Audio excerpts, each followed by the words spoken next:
আজকে জামাই ষষ্ঠী, তাই আমার জামাইকে তো খাওয়াবো।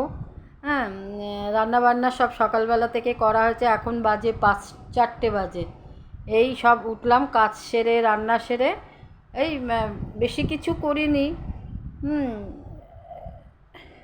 মাটন করেছি, ইলিশ মাছ ভাপে করেছি, কাটাপোনা ভাজা, 5 রকম ভাজা, ভাত, তারপরে ফল মিষ্টি তো জামাইকে খাওয়াতেই হয়।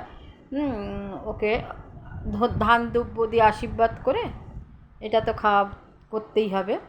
তা এই করেছি। পাবদা মাছ এনেছিল, পাবদা মাছটা আর করিনি, ওটা কালকে করে আবার ওদের খাওয়াবো। হ্যাঁ, একদিনে তো এত হয়ে উঠছে না, তার মধ্যে কালকে আমরা আবার ছিলাম না, এসেছি অনেক রাত্রে। হ্যাঁ, এসে আবার সব, আজকে আমাদের কাজের মেয়েও আসেনি। হ্যাঁ, সব একরকম এক হাতে সব কিছু করে, ছেলে তাও মাংসটা করেছে, ছেলে মাংসটা করেছে, আর আমি বাদবাকি সবই করলাম। ঠিক আছে, আবার জামাইকে যখন ফোঁটা টোটা দেবো তখন তোমাদের দেখাবো। টাটা।